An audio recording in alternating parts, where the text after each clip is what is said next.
شیطان بہت شیطانی قوتیں رکھتا ہے، لیکن اللہ کے خاص بندے شیطان سے قوی ہیں، طاقتور ہیں۔ حضرت ابو ہریرہ رضی اللہ تعالیٰ عنہ سے معروف روایت ہے، فرماتے ہیں کہ صدقے کے مال میں حضور نے مجھے امین مقرر کیا، پہرے دار مقرر کیا۔ تو کہتے ہیں میں پہرے پہ تھا، ایک شخص آیا، اس نے چادر بچھائی اور جلدی جلدی سے وہ غلہ، وہ کھجوریں، وہ مال اپنے کپڑے میں ڈالنے لگا۔ میں نے دوڑ کے اس کو پکڑ لیا، تو اس نے اپنا آپ مجھ سے چھڑانا چاہا، لیکن میرے ہاتھوں کی گرفت مضبوط تھی، وہ چھڑا نہ سکا۔ اس نے کہا کہ میں کثیر العیال ہوں، میرے چھوٹے چھوٹے بچے ہیں، تو بھوک نے مجھے چوری پہ مجبور کیا، میں کوئی پیشہ ور چور نہیں ہوں۔ کہتے ہیں مجھے ترس آ گیا، میں نے اس کو چھوڑ دیا۔ خیر رات گزر گئی، صبح ہوئی، حضور کی خدمت میں حاضر ہوا تو آقا کریم نے فرمایا کہ ما فعل اسیرک البارحہ، ابو ہریرہ رات والے چور کا کیا بنا؟ عرض کی حضور وہ بڑا مجبور شخص تھا کوئی، اور اس نے کہا کہ میں پیشہ ور چور تھوڑا ہوں، بچوں کی بھوک نے مجھے یہاں تک پہنچا دیا۔ تو حضور علیہ السلام نے فرمایا جھوٹا شخص ہے، اور سنو آج پھر آئے گا۔ کہتے اگلے دن تو میں طاق میں رہا، تو خیر وہ آیا اور اس نے چادر بچھائی اور غلہ اس چادر میں ڈالنے لگا۔ میں نے جا کے پکڑ لیا، تو اس نے کہا مجھے چھوڑ دے۔ میں نے کہا میں تو نہیں چھوڑوں گا۔ اس نے کہا کہ مجھے چھوڑ دے، منت سماجت کی اور بہت ترلے کیے، تو کہتے میرے دل میں پھر ترس آ گیا، میں نے پھر چھوڑ دیا۔ میں پھر حضور کی خدمت میں آیا تو حضور نے فرمایا ما فعل اسیرک البارحہ، رات والے چور کا کیا بنا؟ میں نے کہا حضور وہ آیا اور اس نے کہا میں کثیر العیال ہوں، مجھے پھر ترس آ گیا، میں نے چھوڑ دیا۔ پر میں جھوٹا آدمی ہے، اور سنو آج پھر آئے گا۔ اللہ اکبر! جو ہو چکا وہ بھی حضور جانتے ہیں، جو ہونے والا ہے وہ بھی میرے حضور جانتے ہیں۔ یہ اللہ نے اپنے محبوب کو شان دی ہے۔ تو کہا آج پھر آئے گا۔ کہتے ہیں میں طاق میں تھا کہ وہ آیا، اس نے چادر بچھائی اور غلہ ڈالنا شروع کر دیا۔ تو کہتے ہیں کہ میں پھر پکڑ لیا۔ میں نے کہا آج تو نہیں چھوڑوں گا، آج تو جو حضور کے پاس لے کے جاؤں گا۔ تو جب اس نے ترلے کیے، منتیں کی، میں نے کہا نہیں آج تو کوئی بات نہیں چلے گی۔ ایک دن ہو گیا، 2 دن ہو گیا، اب تیسرا دن ہے۔ اس نے کہا ابو ہریرہ میں تمہیں ایک بات بتاتا ہوں، اگر تمہیں اچھی لگے تو مجھے چھوڑ دو گے؟ کہا بتاؤ۔ کہا کہ جب رات سونے لگو تو آیت الکرسی پڑھ لیا کرو، فجر تک تمہارے پاس شیطان نہیں آئے گا۔ کہتے ہیں بات بڑی اچھی تھی، میں نے اسے چھوڑ دیا۔ حضور کی خدمت میں پہنچا تو پھر فرمایا وہ رات والے چور کا کیا بنا؟ میں نے کہا حضور اس نے مجھے یہ وظیفہ بتایا۔ حضور نے فرمایا بندہ تو جھوٹا ہی تھا، لیکن بات سچی بتا گیا۔ اور پھر فرمانے لگے ابو ہریرہ جانتے ہو وہ 3 دن جو آتا رہا وہ کون تھا؟ میں نے کہا اللہ و رسولہ عالم۔ فرمایا وہ خود ہی تو شیطان تھا۔ 3 دن جو آتا رہا وہ خود ہی تو شیطان تھا۔ اب شیطان بڑا تگڑا ہے، لیکن ابو ہریرہ پکڑے تو چھڑا نہیں سکتا۔ یار ابو ہریرہ پکڑے تو شیطان چھڑا نہ سکے، اگر حضرت عمر پکڑ لیں تو یہاں تو آ گیا نا، حضرت عمر کے سامنے تو آنے کی ہمت بھی نہیں کرتا۔ ان الشیطان یفر من ذل عمر، شیطان میرے عمر کے سائے کو دیکھ کے بھی بھاگ جاتا ہے۔ تو شیطان بڑا طاقتور ہے، بڑا قوی صحیح، لیکن اللہ کے مخلص بندوں کے مقابلے میں وہ بہت کمزور ہے۔ اس لیے اس راستے پہ اگر چلنا ہو تو کسی طاقتور کے ساتھ چلیں، تاکہ یہ کمزور سمجھ کے حملہ آور نہ ہو جائے۔ تو ہم نماز کے اندر جب کھڑے ہوتے ہیں تو اس وقت اللہ سے سیدھی راہ جو مانگ رہے ہوتے ہیں، تو یہ نہیں مانگ رہے ہوتے کہ سیدھی راہ دکھائی دے۔ ہم دیکھ چکے ہیں حضور کے صدقے سے، تبھی تو کلمہ پڑھا ہے۔ سیدھی راہ دیکھ چکے ہیں تبھی تو وضو کیا ہے۔ سیدھی راہ دیکھ چکے ہیں تبھی تو کانوں تک ہاتھ لگا کے ہاتھ باندھے اس کی حضور کھڑے ہیں اور رخ قبلہ کی جانب کیا ہے۔ دیکھ چکے ہیں، لیکن آج نماز کے اندر ہم یہ کہہ رہے ہیں اہدنا الصراط المستقیم، مالک راہ دیکھ تو چکے ہیں، لیکن پہنچنا بڑا مشکل ہے۔ راستے میں شیطان بھی کھڑا ہے، نفس بھی کھڑا ہے، کہیں راستہ خراب نہ ہو جائے، ساری زندگی کی کمائی کہیں لٹ نہ جائے۔ اس لیے اللہ سے مانگا کہ مالک ہم کمزور ہیں، ہمیں کوئی مان نہیں ہے کہ ہمیں راستہ دیکھ لیا تو منزل پہ پہنچ جائیں گے۔ قدم قدم پہ شیطان ہے، نفس موجود ہے، مالک تو دستے کرم بڑھا اور ہمیں منزل تک پہنچا دے۔ اور جب وہ کرم کرے گا تو پھر پہنچتے ہوئے دیر نہیں لگے گی۔ حضرت ابی ملیکہ رضی اللہ تعالیٰ عنہ تابعی ہیں، امام بخاری علیہ رحمہ نے دیگر محدثین نے ان سے روایات لی ہیں، فرماتے ہیں میں 30 اصحاب رسول سے ملاقات کی اور ہر ایک کو آخرت کے بارے میں ڈاڈا فکر مند پایا۔ ہر بندہ یہ کہتا تھا میرا خاتمہ ٹھیک ہو جائے۔ یہ کون کہہ رہے ہیں؟ جنہوں نے حضور کو دیکھا۔ آج پیر بھی کہتا ہے بس میرے مرید ہو گئے تم سیدھے جنتی ہو، اور مرید بھی کہتا ہے کہ ٹھیک ہے ہمارا پیر بڑا اونچا ہمیں لے جائے گا۔ اللہ اکبر، حضور سے بڑا پیر کوئی نہیں، صحابہ سے بڑا مرید کوئی نہیں۔ 30 اصحاب سے ملا ہوں، 30 کے 30 ہی ڈرتے تھے ہمارا خاتمہ ٹھیک ہو۔ دیکھو حضرت ابو بکر رضی اللہ تعالیٰ عنہ کو میرے حضور نے کہا نا ابو بکر فی الجنہ، عمر فی الجنہ، عثمان فی الجنہ، علی فی الجنہ، طلحہ فی الجنہ، ان کو جنت کی بشارت دی ہے۔ لیکن صدیق اکبر کیا کہہ رہے ہیں؟ اللہ اکبر، ایک چڑیا کو دیکھ کے اے چڑیا تجھے موج ہے، ایک شاخ سے اڑتی ہے دوسری شاخ پہ بیٹھ جاتی ہے اور تیرا حساب بھی نہیں ہوگا، پھنسے تو ہم میں جن کا حساب ہوگا۔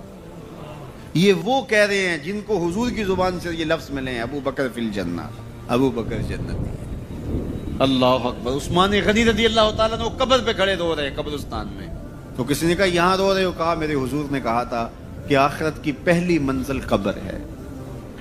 اللہ اکبر، یہ وہ ہے جن کو بشارتیں دی گئی ہیں، جن کے عمل، جن کے کام اور جن کی محنتیں اور دین کے لیے خدمات کسی ترازو پہ تولی نہیں جا سکتے۔ اور صحابی کا عمل، صحابی ایک مٹھی جو خیرات کرے، روایت میں آتا ہے ایک مٹھی جو خیرات کرے، اور بعد میں آنے والا احد پہاڑ جتنا سونا خیرات کرے، صحابی کا عمل پھر بھی زیادہ ہے۔ 15 کلومیٹر پہ پھیلا ہوا پہاڑ، اتنا سونا کسی کے پاس ہوگا ہی نہیں، حکومتوں کے پاس نہیں، لیکن فرض کرو کسی کے پاس ہو، پھر اتنا جگرا بھی ہو کہ وہ خیرات بھی کرتے، لیکن اس کا اجر پھر بھی صحابی کے مٹھی بھر جو خیرات کرنے کے عمل کو نہیں پہنچ سکتے۔ اور ابو بکر وہ ہیں جنہوں نے مٹھی جو خیرات نہیں کیے، سارا گھر خیرات کر دیا، کتنا اجر ہے۔ لیکن پھر بھی کہا کہ چڑیا تجھے موج ہے، ایک شاخ سے اڑ کے دوسری شاخ پہ بیٹھ جاتی اور تیرا حساب بھی نہیں ہوگا، پھنسے تو ہم ہیں جن کا حساب ہوگا۔ یہ وہ لوگ ہیں جن کی زندگیاں تقوی میں گزری، تتجافا جنوبہم عن المضاجع، ان کی کروٹیں بستروں سے الگ رہتی تھی۔ ہم تو جی بھر کے سوتے ہیں، لیکن ان کی کروٹیں خوف خدا کی وجہ سے بستروں سے الگ رہتی تھی۔ طمع اور خوف میں رب کو پکارتے تھے، حضور کے جمال جہاں آرا کو جی بھر کے دیکھا، اور بشارتیں حضور کی زبان سے نصیب ہوئی، پھر بھی ڈر رہے ہیں۔ تو ابھی ملیکہ کہتے ہیں کہ میں 30 اصحاب سے ملا ہوں، ہر شخص ڈاڈا فکر مند تھا آخر ٹھیک ہو جائے، انجام بخیر ہو جائے۔ تو یہ واقعی بڑی مشکل منزل ہے، منزل کو پہنچے لوگ برباد ہو جاتے ہیں۔ بلعام بن باورا کی مثال ہمارے پاس نہیں ہے، تھا مستجاب الدعوات ولی، لیکن لڑک کے کہاں جا پہنچا، زبان کی لغزش نے اس کو کہاں تک پہنچا دیا، پھر زبان لٹک گئی اور کتے کی طرح مٹی چاٹتا تھا، اور قرآن نے کہا مثلہ کمثل الکلب، اس کی مثال کتے کی مثال ہے۔ اسی لیے میاں صاحب بولے پڑھنے اتے مان کرینا تے نہ آکھی میں پڑھیا، پڑھنے اتے مان کرینا تے نہ آکھی میں پڑھیا، او جبار کہار صداوے متا روڑ دیوے دودھ کڑیا۔ جب تک یہ یقین نہ ہو کہ میرا انجام کیا ہے، دھڑکا لگا رہے، ڈر لگا رہے، یہ مومن کی زندگی ہے۔ ہر وقت خوف طاری رہے، یا اللہ میرا انجام ٹھیک کر دینا۔ رنگا رنگ سہیلیاں پرن کڑے، پر پریا اس دا جانیے جس دا توڑ چڑھے۔ کہاں کہاں پہنچے لوگ، یہ خود عزازیل شیطان چپے چپے پہ اس نے سجدہ کیا تھا، حتیٰ کہ مقبول بارگاہ ہو گیا۔ زمین کا کوئی کونا نہیں تھا جہاں پر اس نے سجدہ نہیں کیا تھا۔ عبادات اتنی کی، اللہ نے مقبول کر لیا، بیت المعمور کا امام بن گیا، اللہ اکبر، فرشتوں کا استاد بن گیا، معلم الملکوت بن گیا، جن ہونے کے باوجود فرشتوں کا امام اور مقتدا بن گیا۔ لیکن ایک لغزش نے کہاں پھینکا، قیامت تک لعنتیں برس رہی ہیں۔ اس لیے جب تک انجام بخیر نہ ہو جائے اتنی دیر تک دھڑکا لگا رہے، یہ مومن کی زندگی۔ کسی نے حضور کو سلام دیا تھا کہ یہ سلام اپنی امت کو دے دینا، حضور علیہ السلام نے یہ سلام پھر پوری امت تک پہنچایا۔ اور اگر آپ تک پہلے نہیں پہنچا تو آج آپ وہ سلام وصول کر لیجئے۔ حضرت عبداللہ ابن مسعود رضی اللہ تعالیٰ عنہ سے مروی ہے، قال رسول اللہ صلی اللہ علیہ وآلہ وسلم، کہ رسول کریم صلی اللہ علیہ وآلہ وسلم نے فرمایا معراج کی شب جب میں آسمانوں پہ گیا تھا تو میں ملا تھا حضرت ابراہیم علیہ السلام کو، فقال یا محمد صلی اللہ علیہ وسلم، تو انہوں نے مجھے مخاطبہ کرتے ہوئے کہا کہ اے پیارے محبوب، جب آپ واپس جائیں گے تو اپنی امت کو میرا سلام دینا۔ اور حضور نے حضرت عبداللہ ابن مسعود رضی اللہ تعالیٰ عنہ سے مروی ہے کہ یہ سلام امت کو پہنچا دیا، تو جن تک ابھی تک نہیں پہنچا تھا آج ان تک یہ سلام پہنچ گیا۔ تمہیں مبارک ہو، تمہیں حضرت ابراہیم نے سلام بھیجا ہے، اور سلام بھیجا بھی حضور کے ہاتھوں ہے۔ اللہ اکبر، کتنے خوش نصیب ہو تم کہ تمہیں حضرت ابراہیم سلام بھیجے اور سلام لے کر آنے والے حضور ہو۔ اللہ اکبر، تو یہ ہمارا اعزاز ہے کہ ہمیں یہ اعزاز ملا۔ میری خوش قسمتی میں تیرا امتی، یہ میرا اور آپ کا مقدر کہ ہم حضور کے امتی ہیں، ہمیں نبیوں کے سلام آ رہے ہیں۔ تو کہا کہ اپنی امت کو میرا سلام کہنا اور انہیں میری جانب سے ایک پیغام بھی دینا، یہ خبر بھی دینا۔ اور وہ خبر کیا ہے؟ سنو، جنت کی جو مٹی ہے وہ بڑی پاکیزہ ہے، اور وہاں کا پانی بڑا میٹھا ہے، کھیت بڑے زرخیز ہیں، جو بھی بیج لگاؤ فوراً اگ جاتا ہے۔ تو جو زرخیز زمین ہوتی ہے تو پھر کسان چاہتا ہے کہ اس میں کچھ ڈال لے، وہ ہمارے پنجابی میں کہتے ہیں کہ وہ زمین وتر میں ہوتی ہے، تو بیج ڈالو گے تو جلدی اگے گا۔ 5 بیج ہیں جو وہاں بو گے تو وہاں خوبصورت گلاب کھلیں گے، وہاں خوبصورت چمن آباد ہو جائے گا، وہاں تمہارا اپنا باغ ہوگا۔ اس میں سبحان اللہ کے کچھ بیج ڈال دو، کچھ الحمدللہ کے بیج ڈال دو، کچھ لا الہ الا اللہ کے بیج ڈال دو، کچھ اللہ اکبر کے بیج ڈال دو، کچھ لا حول ولا قوت الا باللہ کے بیج ڈال دو۔ کہا کہ کھیت تیار ہے، سہاگا لگا ہوا ہے، زمین وتر میں ہے، پانی وافر ہے، مٹی اچھی ہے، موسم خوبصورت ہے، انہیں جا کے میرا سلام دینا، انہیں کہنا کہ بس بیج ڈال لو، اور یہ بیج تمہارے پاس موجود ہے۔ اور اب بھی اگر کوئی بیج نہ ڈالے، اقبال نے کہا تھا نا، موسم اچھا پانی وافر مٹی بھی زرخیز، موسم اچھا پانی وافر مٹی بھی زرخیز، جس نے اپنا کھیت نہ سینچا وہ کیسا دہقان۔ تو کہا کہ یہ 5 بیج تمہارے پاس رکھے ہوئے ہیں، اور یہ بیج ہمیں ہمارے حضور نے دیے۔ کہا بیج تمہیں دیے ہیں، کھیتی فرشتوں نے تیار کر دی ہے، باغ اچھا ہے، اور یہ پکی بات ہے تم بیج ڈالو گے تو فصل اگے گی۔ اب وہاں ہوائیں چل رہی ہیں کستوری کی مہک سے، مشک بار ہوائیں، تو اب تمہاری مرضی ہے کہ تم بیج لگاتے ہو یا بیج نہیں لگاتے ہو۔ تو کہا کہ یہ حضرت ابراہیم نے پیغام بھیجا ہے آپ سب کے لیے، حضور کی وساطت سے یہ پیغام آیا ہے کہ جنت کی مٹی تیار ہے اور سہاگا لگا ہوا ہے، پانی بالکل تیار ہے، اور کھیت بھی ہموار ہے، بس آپ نے جو ہے وہ چھڑکاؤ کرنا ہے بیج کا۔ اور یہ بیج 5 ہیں، اگر تم ڈال لو گے تو فصل اگ جائے گی، موج کرو گے، کبھی دعائیں دو گے، کہ کسی نے کوئی نسخہ بتایا تھا۔ تو یہ 5 بیج کون سے ہیں؟ سبحان اللہ، الحمدللہ، لا الہ الا اللہ، اللہ اکبر، لا حول ولا قوت الا باللہ۔ تو یہ 5 بیج بونے کے لیے ہی تو ہم یہاں آئے ہیں۔ ہم گھر بار چھوڑ کے اس لیے آئے نا، گھر والے پوچھتے ہو کدھر جا رہے ہو، ہم کھیتی باڑی کرنے جا رہے ہیں، ہم کچھ بیج لگا کے آئیں گے انشاءاللہ، پھر جب وہ اگیں گے، بڑے ہوں گے تو جنت میں آپ کو بھی اس کی چھاؤں میں بٹھائیں گے۔ تو انہوں نے کہا ہوگا جاؤ تم بھی کھیتی باڑی کرو، تو پیچھے سے ہم بھی فارغ نہیں ہیں، ہم بھی انشاءاللہ بیج گاڑیں گے۔ تو پڑھیے سبحان اللہ والحمدللہ ولا الہ الا اللہ واللہ اکبر ولا حول ولا قوت الا باللہ، سبحان اللہ والحمدللہ ولا الہ الا اللہ واللہ اکبر ولا حول ولا قوت الا باللہ، سبحان اللہ والحمدللہ ولا الہ الا اللہ واللہ اکبر ولا حول ولا قوت الا باللہ۔ لاکھوں لوگ حضور کی چوکھٹ پہ، لیکن ہر بندہ یہ محسوس کرتا ہے اس طرح ساری رحمتیں میرے پہ اتر رہی ہیں، میرے پہ برس رہی ہیں۔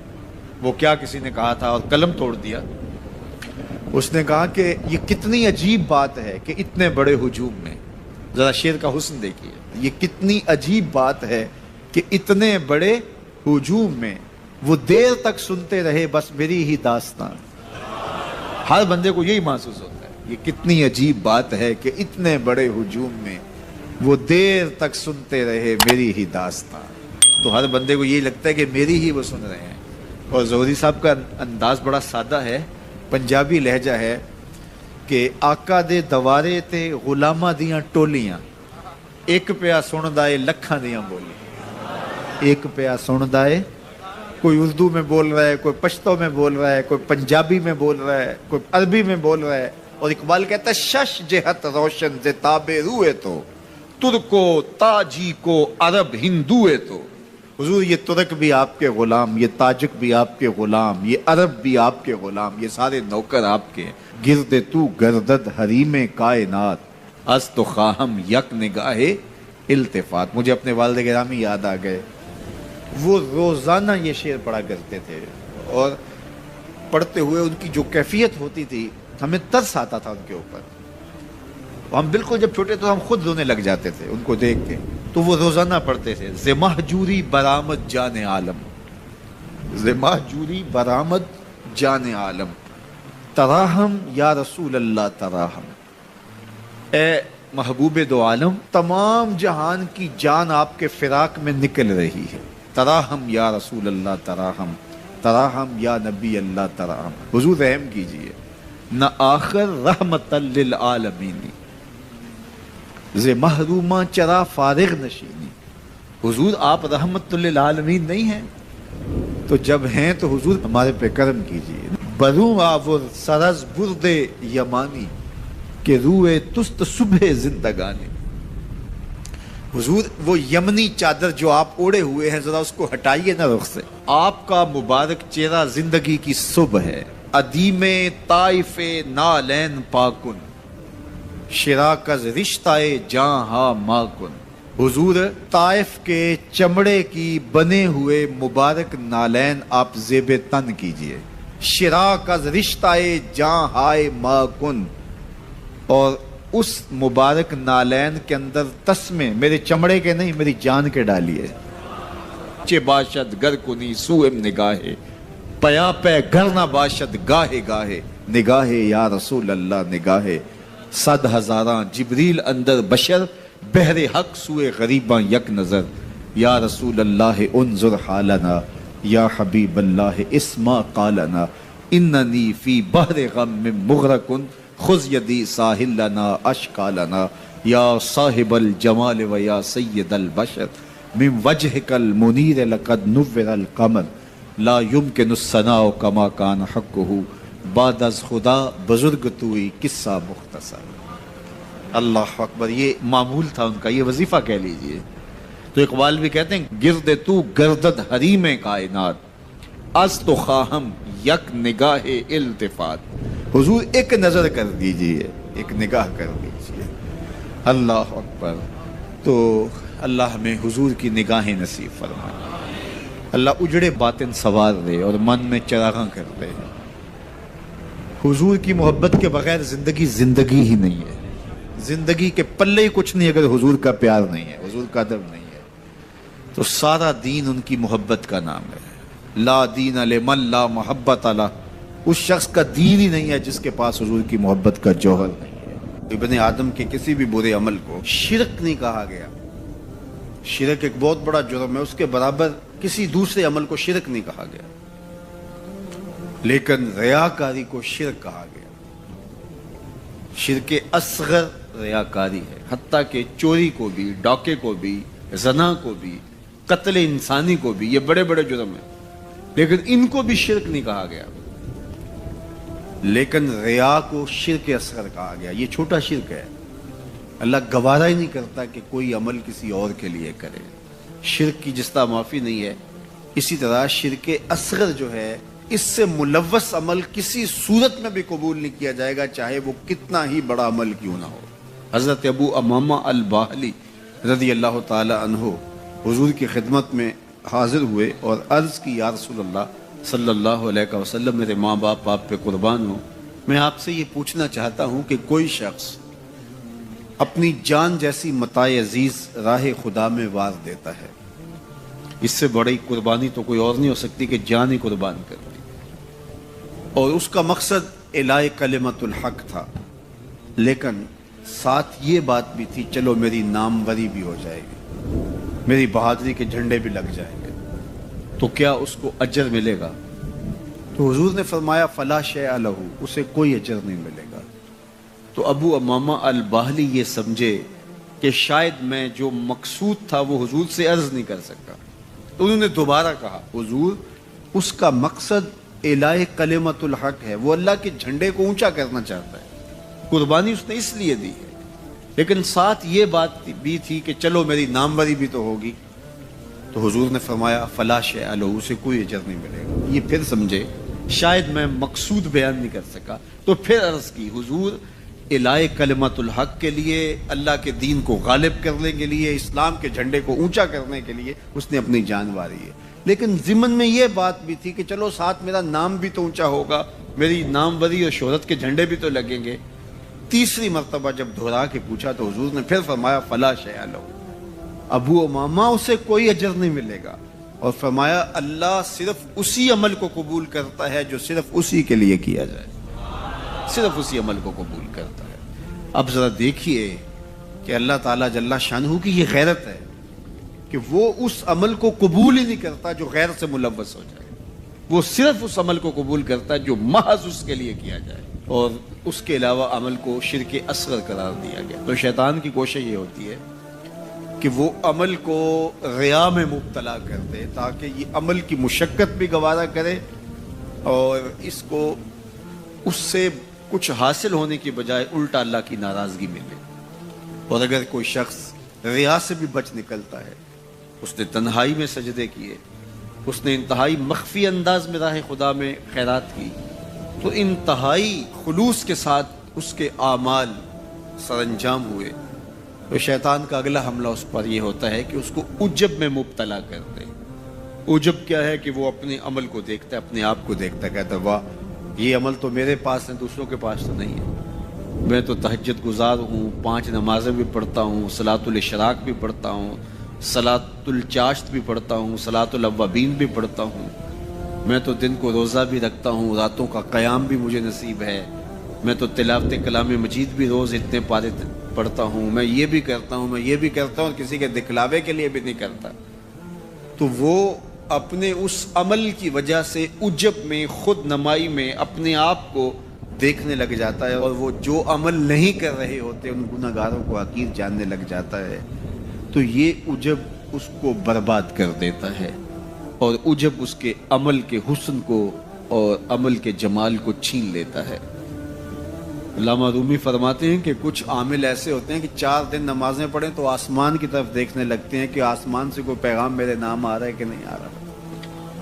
تو جبکہ یہ راستہ تو محض اس کی رضا کے لیے چلتے رہنے کا ہے، ساری زندگیاں گزر جاتی ہیں. حضرت ذوالنون مصری کہتے ہیں کہ میں ایک شخص کے پیچھے دوڑتا تھا اور وہ فقیر میری طرف نظر اٹھا کر بھی نہیں دیکھتا تھا.